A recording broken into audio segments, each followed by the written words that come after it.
I'm Akos Szepvolgyi. I'm representing the Central Transdanubian Regional Innovation Agency from Hungary, and we are one of the partners in the RI2Integrate project.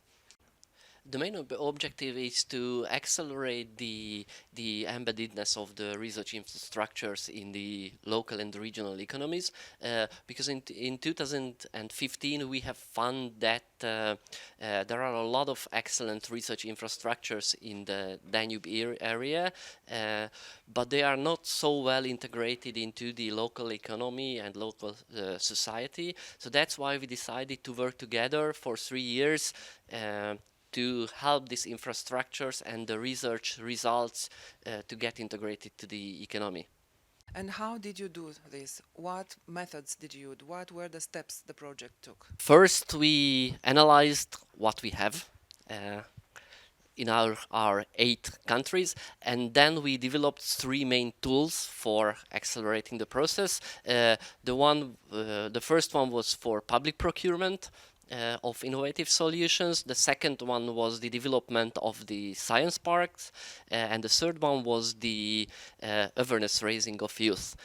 So that was the second phase, the tool development, and it was followed by the pilot actions. So we have tested in all our countries these 3 main tools. We have involved more than 100 companies, more than 1,200 students, and a lot of public organizations. And finally, we summarized our results and we made some recommendations for other organizations over the project. Mostly research organizations, municipalities, ministries, and companies, and some actions was really dedicated to schools. A very important and interesting aspect is the involvement of ELIs in this project. Why ELIs were chosen for this project? What kind of lessons can ELI provide? And how can the research results provided by ELIs can be integrated into the economy?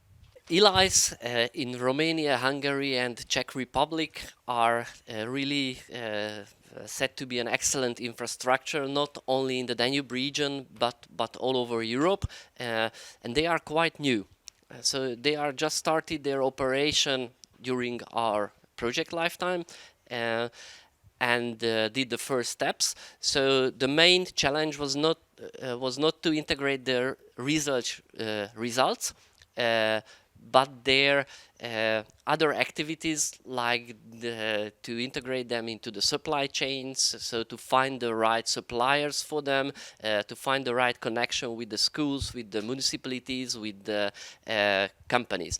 So the main goal of the project was not to utilize the research results of the ELIs, but we found that ELI can be a good example for other research infrastructures in the Danube region, how to support to get better connection.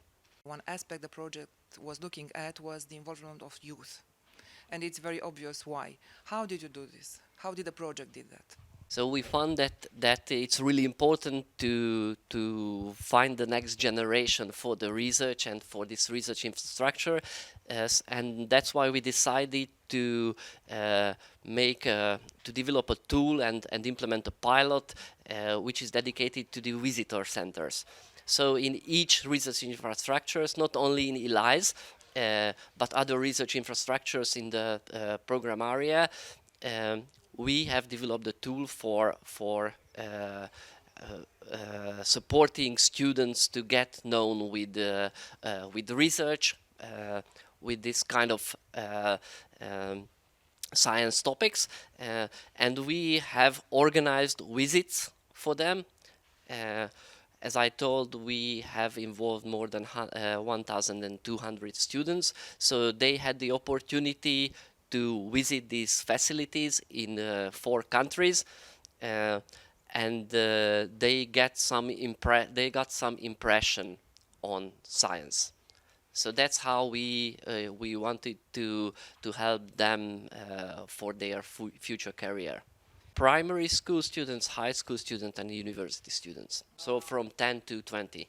You also mentioned some pilot projects. I think it's really important. It's a really important pilot was the development of the science park concept around these research facilities. So in 3 countries we have managed to develop this concept because the research infrastructures now individual entities, but they have to be connected with the companies, mostly with SMEs, and that's what we did in pilot, how to help them to get better connection. What comes now after the project is closed? The sustainability phase, what will be like? During the preparation of the application for this project, we had a stress attention to the sustainability, to the durability of the results. That's why we decided to have some trainings on the one hand in the final phase, not only for the staff within the project, but anybody who is interested. That is one leg. The second one is called Memorandum of Understanding. 14 countries, so organizations from 14 countries, I mean all the Danube countries, have signed a Memorandum of Understanding, which is a grounding document of an international committee that can work after the project end. And the third one is it's called a sustainability or durability plan, which indicates the main measures what the partnership wants to work with after the project end.